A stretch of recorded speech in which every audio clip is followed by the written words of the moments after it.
Welcome, calculus students. So today we're looking at um, derivatives day 2. It says on the assignment calendar matching activity, but we won't be doing that in this video. Um, we might be doing it in a Zoom session. Um, anyway, let's take a look at what else we have besides this matching activity for assignment 37. I guess I want to start off with a bell work problem. Here's bell work. Please find what is that I want you to find? I want you to find f prime of x and f prime of 4 given f of x equals square root of x. So why don't you pause the video and give that a try and come back when you're done or when you're stuck. All right, so I'm going to start with finding f prime of x using our limit definition of the derivative, which is the limit as x approaches, no, it's the general derivative, h approaches 0 of f of x plus h minus f of x all over h. So f of x, right there, f of x plus h, well that means I have to take an x plus h and plug it in there. So f prime of x is going to be the limit as h heads to 0 of the square root of x plus h minus the square root of x over h. Now, if I plug in a 0 to do direct substitution for all my h's, I get square root of x minus square root of x, which is 0 over 0, so I'm in the sad place. So I really, want to use my algebra skills to rewrite this. But what algebra skills do we have? Well, we mentioned this one once before in an earlier video. We said this would be a situation where we would need to rationalize the numerator. Normally we rationalize the denominator, but here we're going to rationalize the numerator. We're going to get rid of the radical up top. So now I'm going to have f prime of x equals the limit as h heads to 0, this times itself, minus this times this, plus this times this. Those middle terms cancel, and then minus this times plus this is minus x. Oh, that was very nice. Look at all that. It's so very tidy up top now. Square root of x plus h, not 2, plus square root of x. And I know I put the radicals in the denominator, but just wait. Because now I see these cancel, I see these cancel, and I have this. And if I plug my 0 in for h, I get 1 over root x plus root x, or 2 root x. So that is f prime of x. F prime of x is 1 over 2 root x. Okay, so I need f prime of 4, and I could plug a 4 in there. Square root of 4 is 2, 2 times 2 is 4, and 1/4. We should get 1/4. But I'm actually going to try one of the other limit definitions of the derivative. How about f prime of 4 equals the limit as h approaches 0 of f of x minus, f of 4 plus h minus f of, f of 4 all over h. That's how that works. Well, again, I'm in this situation where I need to multiply top and bottom by the conjugate. Square root of 4 plus h plus square root of 4 over square root of 4 plus h plus square root of 4. So then we're going to have the limit as h heads to 0 of this times this times that, and this times that cancel each other. And so now we just have negative times positive root 4 times root 4, which is going to be minus 4 over h. Well, so what happens here? This other stuff times square root 4 plus h plus square root of 4. Okay, so on top, the 4's cancel. Now I have an h on the top and an h on the bottom, so those cancel. And so I get 1 over, and no, we're going to write it out. Limit as h heads to 0 of 1 over square root of 4 plus h plus square root of 4. Now, if I plug in a 0 for h, I have 1 over the square root of 4 plus square root of 4. That's 2 plus 2 is 4. So I can get 1/4 that way as well. All right, remember, and many of you won't, so I strongly recommend you write it into your notes right now. When using the limit definition of the derivative on something like square root of x, you've got to multiply top and bottom by the conjugate. All right. So, and you know, we only have one more limit definition of the derivative. Maybe while we're here, we should mention what it was. That would be the limit as x approaches 4 of f of x minus f of 4 over x minus 4. Okay, so what would we do here? Yeah, I'm still thinking about the conjugate. Square root of x plus 2, square root of x plus 2.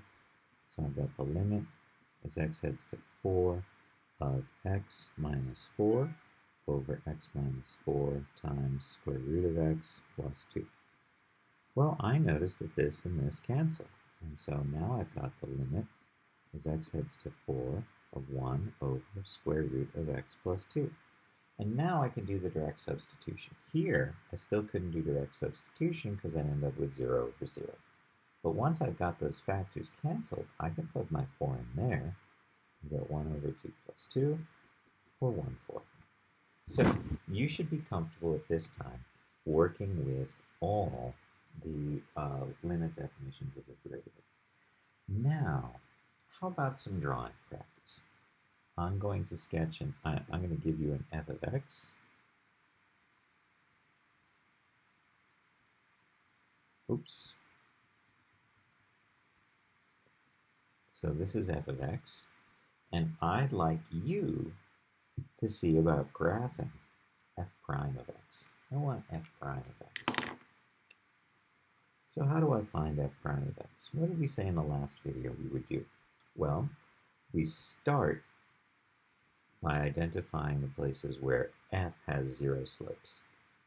And we plot those 0 slopes as x-intercepts for f prime. Remember, the slopes on f become y values on f prime. The slope here is 0, so I'll have a y value of 0 on the slopes graph of f of x.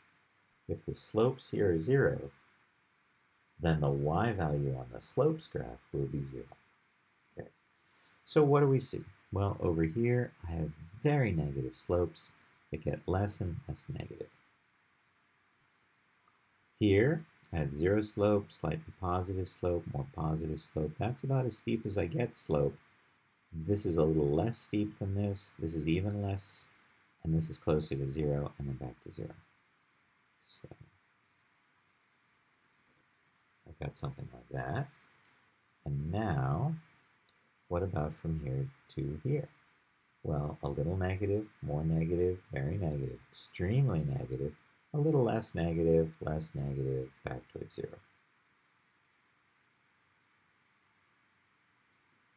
Okay, and then from here on, I see only positive slopes, a little positive, more positive, very positive, extremely positive. And so there's my f prime of x in blue. Now, let's think about this also. Both ends go up, so I have an even degree polynomial with a positive leading coefficient. Well, this is this is a positive leading coefficient, and it's a third degree polynomial. So my fourth degree function becomes a third degree derivative. Okay, hey, what about sine? Y equals sine x. What's y prime? Well, I'm going to draw a sine graph and ask you to please sketch the derivative of sine x. Take a moment to try that. Come back when you're done. Okay, I've got a zero slope here. I've got a zero slope here. Now what do we know? I don't know what this slope is, but I know these slopes are positive and getting less positive. And here I see lots of negative slopes. A little negative, more negative, most negative, less negative, back to zero. So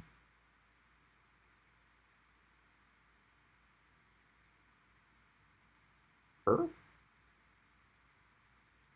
and then a little positive, more positive, very positive. I'm not sure what that is. Kind of looks parallel to that one.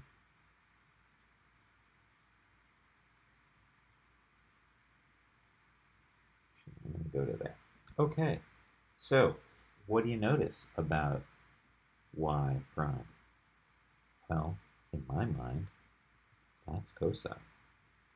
So the derivative of sine is cosine. I wonder if you can tell me what the derivative of cosine would be. Is it going to be sine? The derivative of sine is cosine. So let's start with a cosine graph.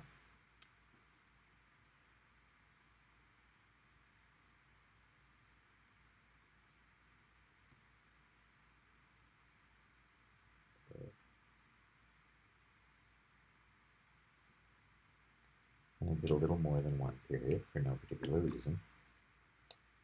Actually, there's going to be a zero slope here. Zero slope here, zero slope here, and a zero slope here. Okay, so y prime equals, I don't know, but y is cosine x. Okay, well, we've got our zero slopes marked. What can we say about the slopes here? The slopes here are everywhere negative, a little negative, more negative, very negative, less negative, back to zero. So, got that. Now, from here to here, I see only positive slopes. A little positive, more positive, that's about as steep as they get, and less positive back to zero. What graph is that? Is that sine graph? No, it's not. It's a negative sine graph. So when y equals sine x, y prime is cosine x. When y equals cosine x, y prime is negative sine x. Okay, and we'll use these shortcuts. We won't try and do limit definition of the derivative with these. It can be done. It's really horrible. We're not going to. Instead, we're just going to know, because we saw, that the derivative of sine is cosine, and the derivative of cosine is sine. All right. Next, one-sided derivatives. Let's come back and look at this. Prime of 3 is what I want to find. Okay, so what's f of x? F of x is this piecewise function, x squared plus x minus 4 for x less than 3, and 3/2 x squared minus 2x minus 1/2 for x greater than or equal to 3. No, that's a plus. Okay, so use your one-sided derivatives to determine if f is differentiable at 3, and then report what f prime of 3 is. Okay, so in essence, what we're talking about first is this notion of differentiability. And remember, in order for the derivative to exist, we said that there were two things that would need to be true. One, f is continuous at a point, and two, the limit as x approaches the point, whatever that point is from the negative of f prime, equals the limit as x approaches a from the positive of f prime. So we need the limit of the slopes to be the same. Remember, continuous is that f of a equals the limit as x approaches a of f, not f prime. This y value has to equal the y value of the limit. And we know that this has to be the limit as x approaches a from the positive side equals the limit as x approaches a from the negative side. Again, these aren't slopes, these are y values. So I want to know that the limit exists on the original function, and that I can tell by checking the limit on each side. But I also want to know if the slopes are approaching the same value. So my function, in order to be differentiable at a point, in order for the derivative to exist at a point, f has to be continuous at that point, and the limit of the slopes has to be the same from both sides. Please, please, please know this. Just know this and use this notation. Don't try and describe these things with words. That's a silly waste of your time. You're probably going to be really imprecise, and I'm going to have to mark it wrong. So instead of that, please learn these things.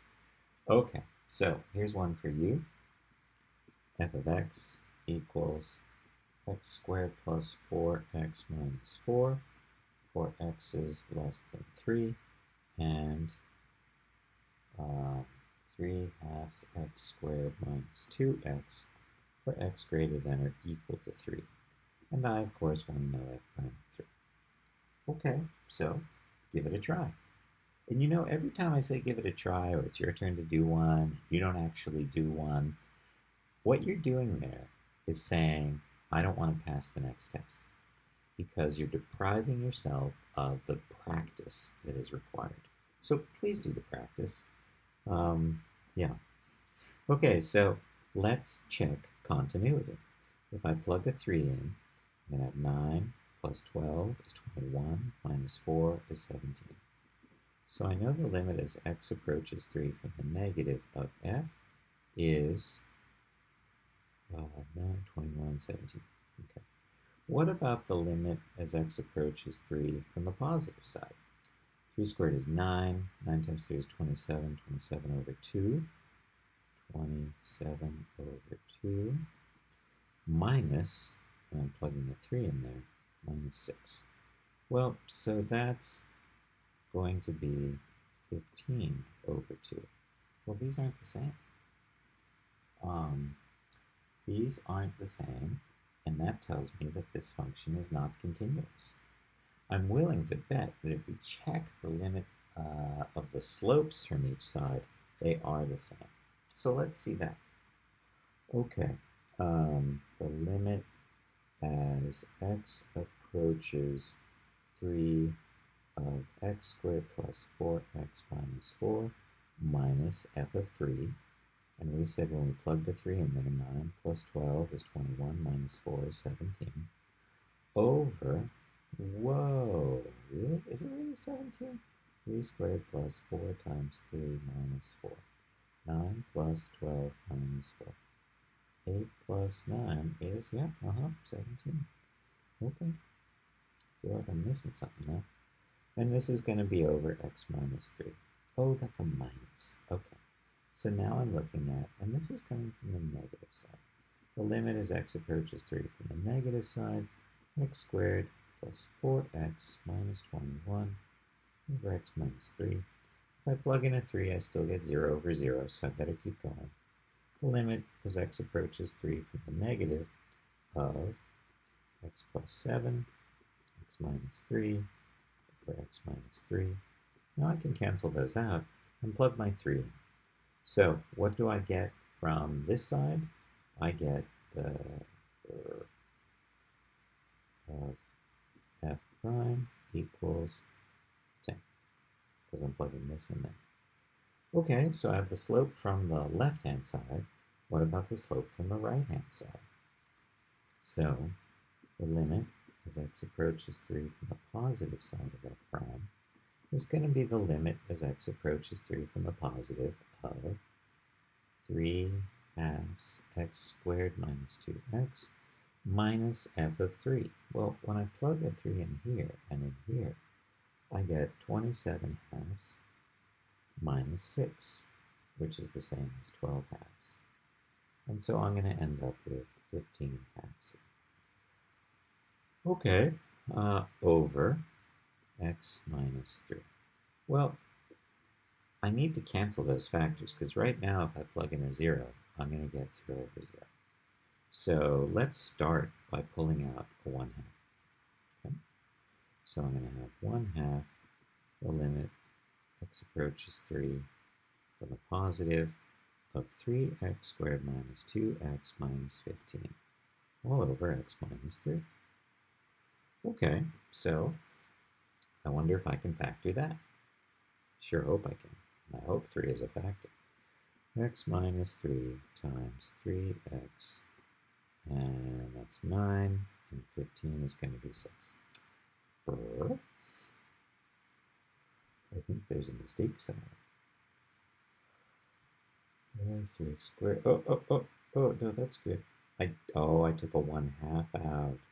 I divided by 1/2, not all the things, just some of the things. All right, sorry, I'm going to have to go back and do this again. The limit as x approaches 3 from the positive side of f prime is going to be 3/2 x squared minus 2x minus f of 3. And we said f of 3 here would be minus 15 halves. So I took a half out of these, but I forgot to take a half out of this.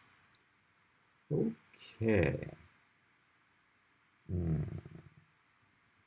Limit x approaches 3 from the positive equals the limit as x approaches 3 from the positive of f prime. All right, now I don't have a linkage error. So if I take a 1/2 out, that means I'm dividing by 1/2. So I have 1/2 the limit as x approaches 3 from the positive of 3x squared. Negative 2 divided by 1/2 is negative 2 times 2 over 1, or minus 4x minus 15. Okay, now I feel like I have a chance of getting x minus 3. So let's try factoring this again. We're going to have 3x, we're going to have x, we're going to have 3, we're going to have 5 for 15, and that's a minus, not a plus. This one's going to be positive, son of a gun. No, this one's going to be negative, and this one's going to be positive. Positive 5 minus 9 is negative 4. Positive 5 times negative 3 is negative 15.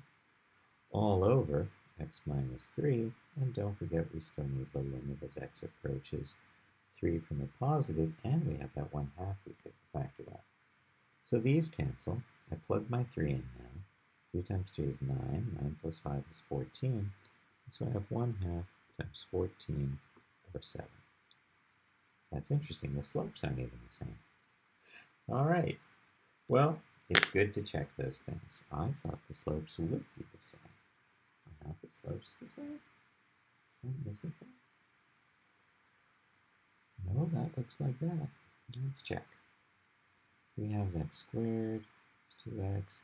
So that's f of x minus f of a. F of a is when I plug a 3 in here. 9 times 3 is 27 over 2. Minus 6 is 12 over 2. 27 minus 12 is 15 over 2. I factored out a 1/2, a 1/2, and a 1/2. 2 divided by 1/2 is 4. This still has a 3. This still has a 15. Okay. And then I factored, and I said 3x and x, 5 and 3. They make negative 15. This is negative 9 plus 5 for negative 4. That works. And then I canceled out the x minus 3's, leaving me this. When I plug a 3 in here, 9 plus 5 is 14, but we still have that 1/2. So 7. Yeah, that's good. Did I make a mistake on the top one? No. So this one was very interesting. We know the limit as x approaches 3 from the positive of f prime doesn't equal the limit as x approaches 3 from the negative of f prime. The limit of the slopes wasn't the same. One of them was 10, one of them was 7. So that's not true. But we also checked x approaches 3 from the positive f, and the limit as x approaches 3 from the negative f. And we found two different y values as well, as I recall. Let's see, if I plug in y equals 3, x equals 3, I get on this one 15 halves, but if I plug a 3 in to the original function, 9 plus 12 is 20, that's 17. Not the same. So this function definitely can't have a derivative at 3. F prime of 3 does not exist because f is not continuous at x equals 3. But wait, there's more, and the limit as x approaches 3 from the negative side of the slopes does not equal the limit as x approaches 3 from the positive side of the slopes. Okay, don't say the limits aren't equal. Nobody knows what you mean when you say the limits aren't equal. The limit of what?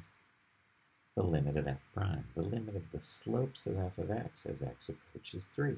There's so many words it takes to describe this. It's almost always the case that students don't use the right words.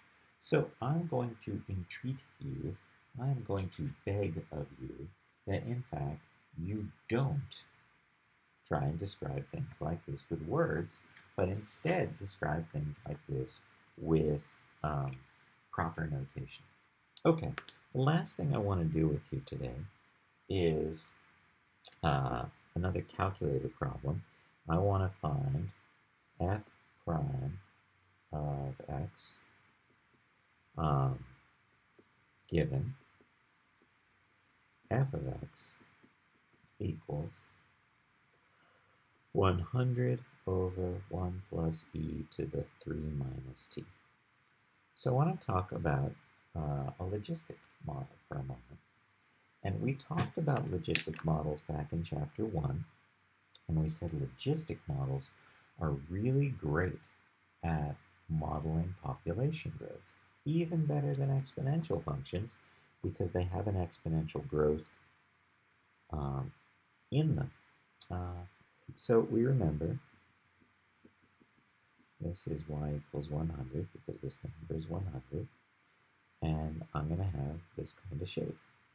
Now, remember what we said about this point? We said this point was where the slope was most positive. So if I'm looking at slopes, I have positive slopes everywhere. But these slopes are positive in near 0, and these slopes are positive in near 0. This is a more positive, here's my maximum positive, and then I have less and less positive slopes. So what if I were to graph f prime?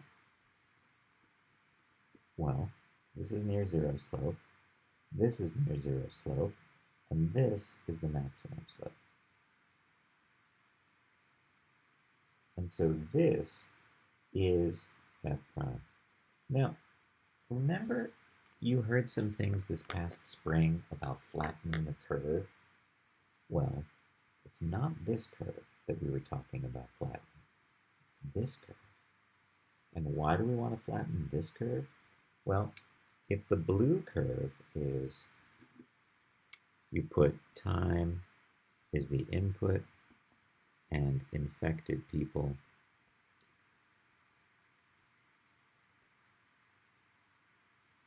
is the output, and we go and we talk about f prime. Well, we know that f prime is a change in the output over a change in the input. And so let's think about that here. The output here is infected people. The input here is time. So if I think about this number, if I think about this slope, which represents that y value, my units here are infected per day. And so this is the curve we want to flatten so that the hospitals can continue to save people who have COVID-19. So flattening the curve looks like that. And what that means is on the red graph, these are people infected per day. Well, we want fewer people infected each day. We know that this growth model, this logistic growth model, is going to go until everyone is infected unless we come up with a vaccine. It may take time, but we'll get there. And so what we're thinking about doing is we're thinking about, on the blue graph, stretching that.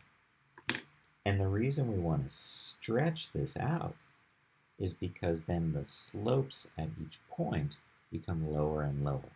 Now, what this really tells us is if we were originally slated to get almost everybody infected by this time, now, because we want a flattened curve, that's going to stretch our original function, which is why you didn't have a summer vacation outside, right? Because in flattening the curve, we had to stretch the logistic curve way out.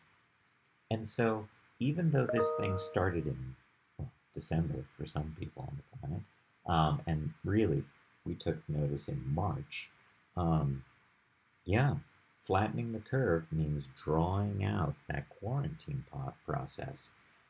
So we can flatten that curve by wearing our masks. Please wear your masks. I will wear a mask to keep you healthy from me, and I hope that you will wear a mask to keep me healthy from you if we see each other. So let's come back to our f of x, 100 over 1 plus e to the 3 minus t. Now, we sketched a graph of this, but what about f prime?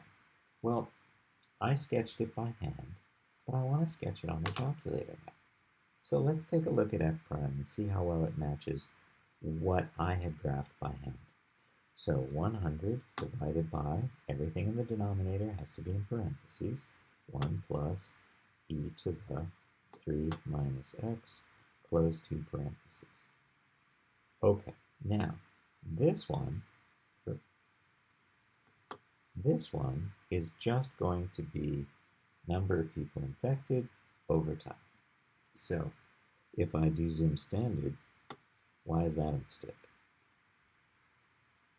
Well, I know my y values will be getting up to close to 100. So I really need to change my viewing window to go from 0 to 100 in steps of 10. I also don't need negative t values. Okay, graph.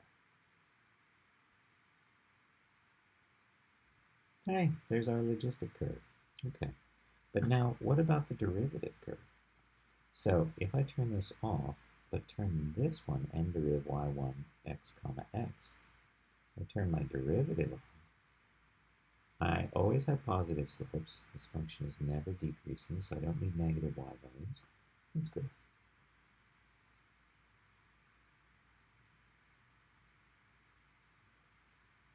Look, that's our rate of change in the number of people being infected per day function.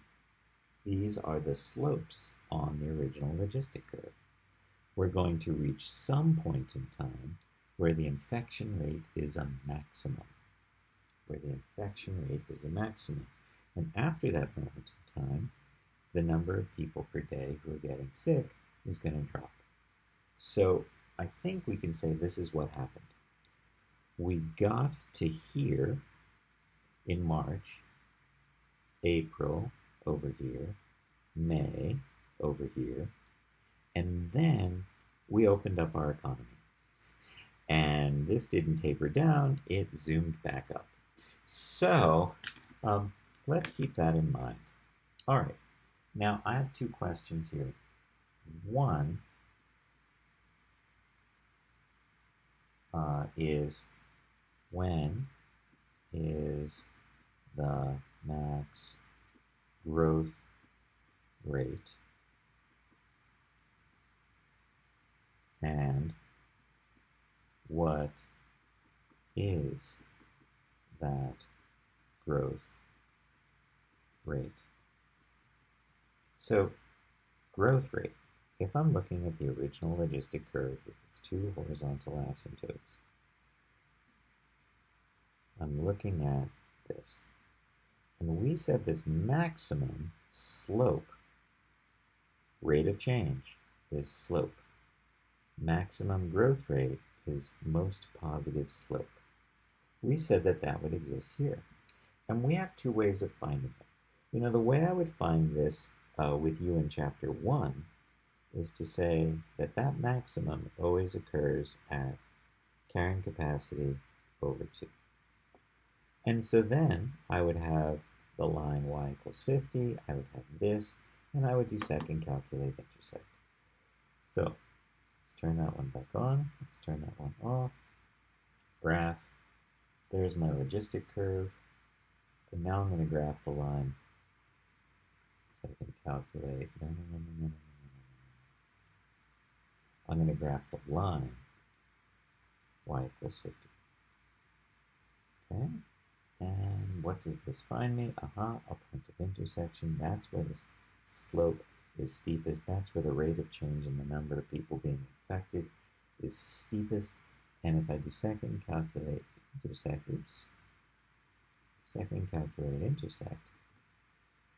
I see that that happens at 3, 50. Okay, and that's at 3, by the way. So that's when the max growth rate occurs. But if I only use this graph to help me, I'm kind of stuck using that rate of change is steepest here, and I need 2 points wicked close together. And I could do that, except that now I know what a derivative is. So why don't I just ask the calculator what f prime of 3 is?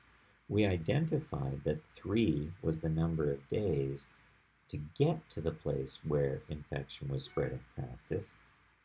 But now, since I've already got this in my calculator, I can come over here and on the main screen do n deriv of y1, comma, x, comma, 3, and say I made a mistake typing something in. Oh, look, that's very interesting. Comma, at, does that say y3? It does. I don't want y3, I want y1. y1, yes, y1. Okay, so n deriv of y1, comma, x, comma, 3. So here I see that that's going to be f prime of 3 is 25 people per day. That's our infection rate in this math problem. I saw numbers for Pima County that had 3,000 and 4,000 people per day infected. Woohoo! That's a much higher curve than this one. Now, I could also think about finding this maximum on the f prime graph. So let's remind ourselves what the f prime graph looked like. Everywhere positive, most positive here, and then back down towards a 0 slope. So this is f prime of x. And we know that this is the place where we have our maximum slope because it's the highest point on y prime. So let's take a look now at not the original function, but at the derivative of the function, and how I can use that derivative to find when the growth rate is greatest. Okay, so let's go and see. Now remember, this is not the graph of f, the original logistic curve. This is the graph of f prime. These represent the slopes of f. And so if I'm asking here when is the maximum growth rate, I'm asking when the slopes on f are most positive. Well, this is a map of all the slopes on f, and that point right there is your maximum slope. Can you see that? No, you can't. There we go. This point here is going to be, because these are infected per day and these are days, this is going to be the maximum number of people infected per day. And so I could come over here and do second calculate max. Come on, maximum. And hit enter and come back and hit enter and guess. And look, lo and behold, it comes back and says at 3, the maximum is 25. So I've got two ways to figure out when the maximum growth rate is. And I can also figure out what the maximum growth rate is. Now, at this point, I need my calculator to find f prime of 3, whether I do n derivative of this and plug a 3 in, or I graph f prime and do second calculate max. Either way, I can find what the maximum growth rate is. Now, where the maximum growth rate, until next semester, we're just going to have to use this fact. The maximum growth rate occurs at half of the carrying capacity. This number on top is the carrying capacity. We want half of that. And so whenever our logistic curve crosses that halfway point, that's going to be when the slope on the logistic curve is most positive. All right, well, since we're not doing the matching activity, we're going to stop for today, and that'll be it. I hope you have a wonderful day, everyone. Take care.